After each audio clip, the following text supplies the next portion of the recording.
What's going on, everybody? Welcome back to those of you that are returning. Sorry I've been gone for the last couple of days. I've been pretty busy with work, so today we're going to go through chapter 14, chapter 15, and 16, and that will finish us up with the book of Mark. I'm not going to do them all in the same video. I'm going to make them 3 different videos, but I'm going to post them all today. Anyways, so without further ado, today I'm just going to be reading at least chapter 14. It's a longer chapter. I'm going to be reading it only from the NLT, the New Living Translation. All right, and then we'll see how the other ones go. Without further ado, let's go ahead and dive in. Mark chapter 14. It was now 2 days before the Passover celebration and the festival of unleavened bread. The leading priests and the teachers of religious law were still looking for an opportunity to capture Jesus secretly and put him to death. But not during the Passover, they agreed, or there will be a riot. Meanwhile, Jesus was in Bethany at the home of Simon, a man who had leprosy. During supper, a woman came in with a beautiful jar of expensive perfume. She broke the seal and poured the perfume over his head. Some of those at the table were indignant. Why was this expensive perfume wasted, they asked. She could have sold it for a small fortune and given the money to the poor, and they scolded her harshly.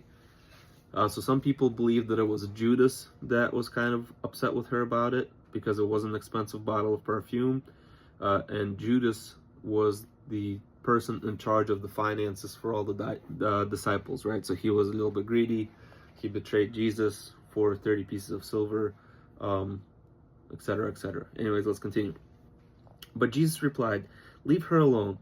Why berate her for doing such a good thing to me? You will always have the poor among you, and you can help them whenever you want to. But I will not be here with you much longer. She has done what she could and has anointed my body for burial ahead of time. I assure you, wherever the good news is preached throughout the world, this woman's deed will be talked about in her memory." So one of the things that I wanted to point out, a lot of times when you do try to follow Jesus, when you do try to change your life around and things of that nature, people will berate you, people will try to discredit you and things of that nature. Continue on with your path, right? You don't always have to conform to the ways of the world. Continue on your path to following Jesus.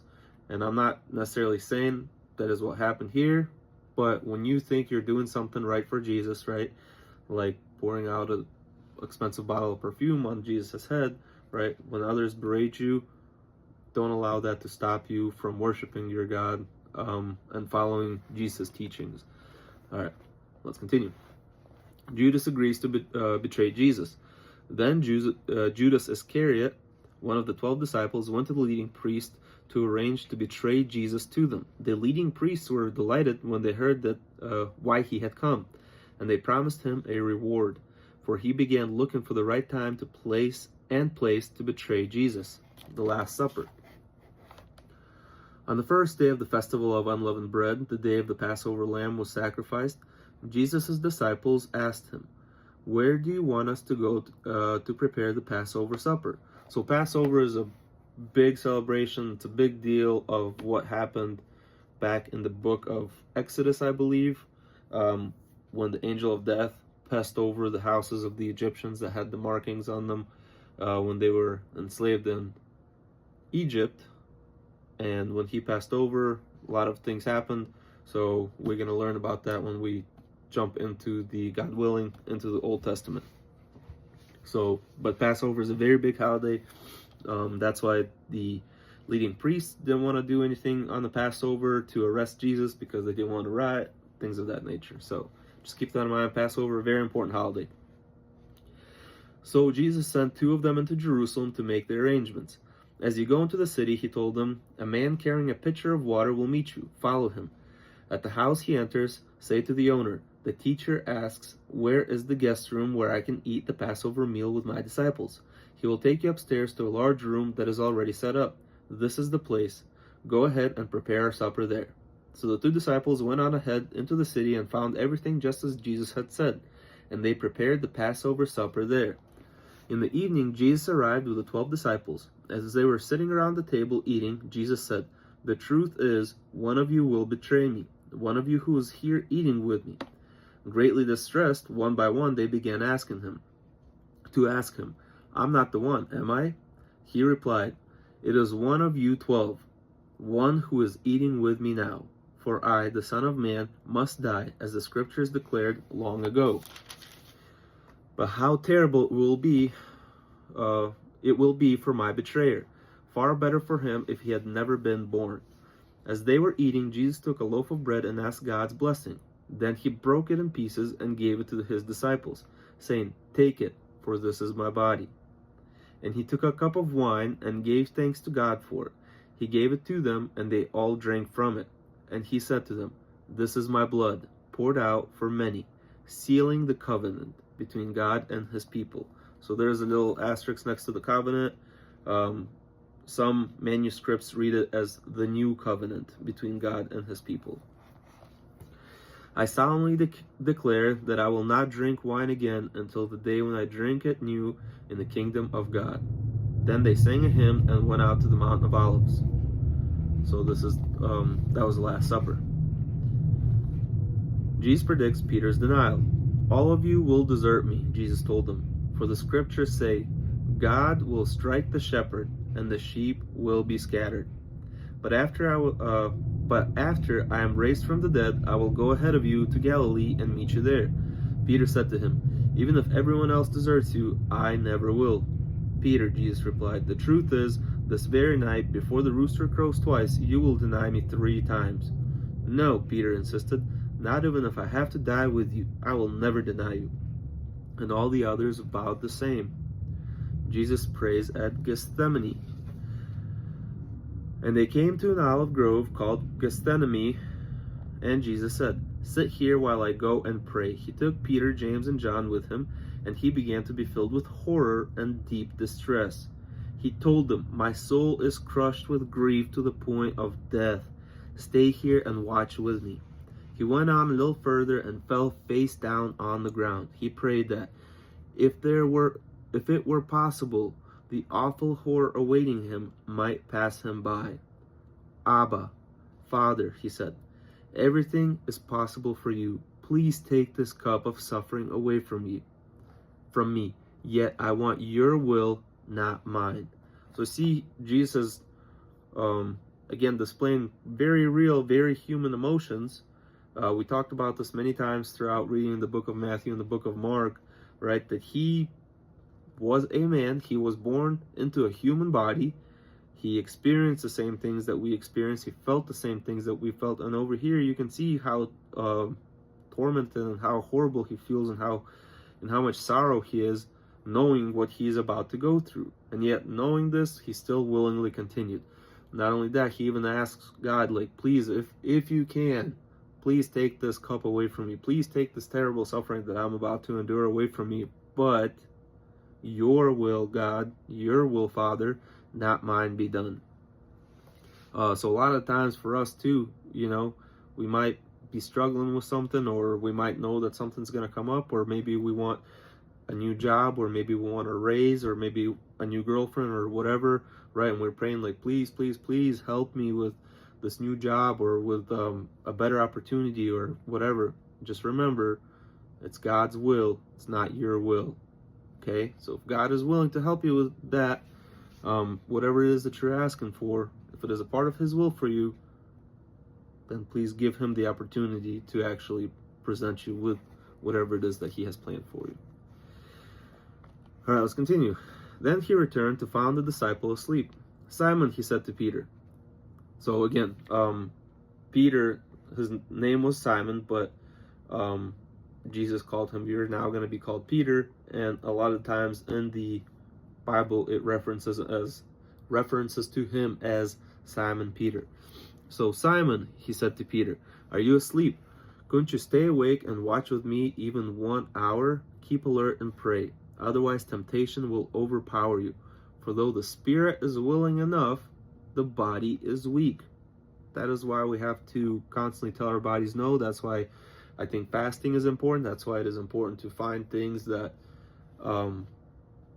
that kind of make you dependent on them. Like for me right now, currently, it's very much nicotine. I'm trying to break that habit. I'm having a hard time, but it is important to find those things that your body kind of wants, right? Because you'll give into your body a lot of times. Like, I want that snack, I want that cookie, I want something like nicotine. I know it's not great for me, I know it's not good necessarily, but my body is weak, and the more you tell it no, the more you break it up, the more you refuse to give it what it wants, right? The stronger your spirit will become. In my personal interpretation of and understanding of this. All right, then Jesus left them again and prayed, repeating his pleadings. Again he returned to them and found them sleeping, for they just couldn't keep their eyes open, and they didn't know what to say. When he returned to them the third time, he said, "Still sleeping, still resting? Enough. The time has come. I, the Son of Man, am betrayed into the hands of sinners. Up, let's be going. See, my betrayer is here." And kind of wanted to point this out a little bit to you guys.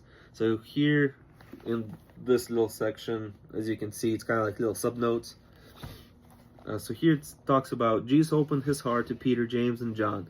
"My soul is crushed with grief to the pain of death."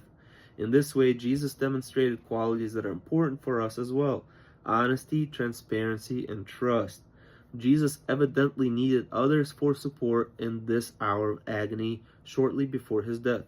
If Jesus needed human support to face his trials, we must need it even more. It is important that we develop a network of relationships in which we are held accountable to our commitment.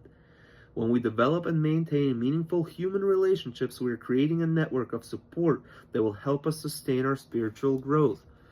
It is very important of discipleship, right? Of being with people, of communities, right? Of communities of other believers and other people that will help you in your spiritual growth, right? Such an old saying. I guarantee your parents told you that, or you've heard it at some point in your life. Tell me who your friends are, and I will tell you who you are. So be careful with who you hang out with. Be careful who you pour your time into, time and energy, right? Find those people in your life that are going to be there to support you, with whom you can keep accountability with, right? It also talks about confessing our sins to each other. Find those people that are going to keep you accountable, that if you do sin, if you fall short of whatever, you can confess your sins to them. You guys can pray together, you guys can support each other and grow from there on. Very, very, very important. I kind of like to be more of the alone side, and then I started working night shifts, and I realized, wow, this whole entire loneliness is not as great, right? But try to find some people, some other believers that you can come into close community with them and close relationship with, to where you guys grow together, help support each other. Very important in my opinion. All right, let's continue. Jesus is betrayed and arrested. And immediately as he said this, Judas, one of his 12 disciples, again Judas Iscariot, arrived with a mob that was armed with swords and clubs. They had been sent out by the leading priests, the teachers of religious law, and the other leaders. Judas had given them a pre-arranged signal. "You will know which one to arrest when I go over and give him a kiss of greeting. Then you can take him away under guard." As soon as they arrived, Judas walked up to Jesus. "Teacher," he exclaimed, and gave him the kiss. Then the others grabbed Jesus and arrested him. But someone pulled out a sword and slashed off an ear of the high priest's servant. So here it doesn't talk about who it is. It was Peter, the one that did it, the same one that they call Simon Peter. So he was the one that slashed it off, and it also doesn't cover it in here that Jesus actually healed the man whose ear was cut off. Let's continue. Jesus asked them, "Am I some dangerous criminal that you came armed with swords and clubs to arrest me? Why didn't you arrest me at the temple? I was there teaching every day, but these things are happening to fulfill what the scriptures say about me." Meanwhile, all his disciples deserted him and ran away. There was a young man following behind him, clothed only in linen nightshirt. When the mob tried to grab him, they tore off his clothes, but he escaped and ran away naked. No idea what meaning this holds. So if anybody does, please let me know. All right, let's continue. Jesus before the council. Jesus was led to the high priest's home, where the leading priest, other leaders, and teachers of religious law had gathered. Meanwhile, Peter followed far behind and then slipped inside the gates of the high priest's courtyard. For a while he sat with the guards, warming himself by the fire.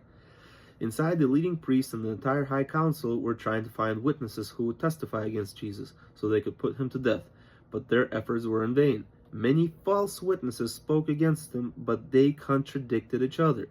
Finally, some men stood up to testify against him with this lie. We heard him say, "I will destroy this temple made with human hands, and in 3 days I will build another made without human hands." But even then, they didn't get their story straight.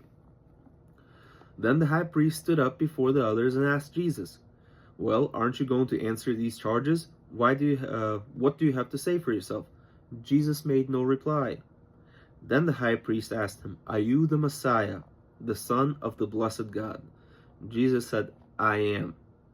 And you will see me, the Son of Man, sitting at the right hand in the place of power and coming back on the clouds of heaven."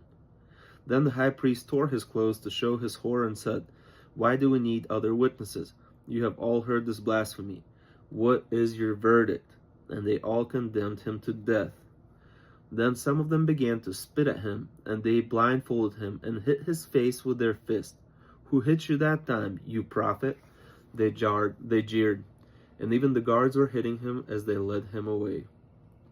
Meanwhile, Peter was below in the courtyard. One of the servant girls who worked for the high priest noticed Peter warming himself at the fire. She looked at him closely and then said, "You are one of those with Jesus the Nazarene." Peter denied it. "I don't know what you're talking about," he said, and he went out into the entryway. Just then a rooster crowed. The servant girl saw him standing there and began telling the others, "This man is definitely one of them." Peter denied it again. A little later, some of the bystanders began saying to Peter, "You must be one of them because you are from Galilee." Peter said, "I swear by God, I don't know this man you're talking about." And immediately the rooster crowed the second time. Suddenly, Jesus' words flashed through Peter's mind. "Before the rooster crows twice, you will deny me 3 times." And he broke down and cried. All right. So that's it for chapter 14. As you can see here, Peter denies Jesus 3 times. We are not perfect as humans, right? There will be times when we fall short. Does that mean that God gives up on us? No, absolutely not. Jesus used Peter for his own glory then to go and declare the good news to the rest of the world.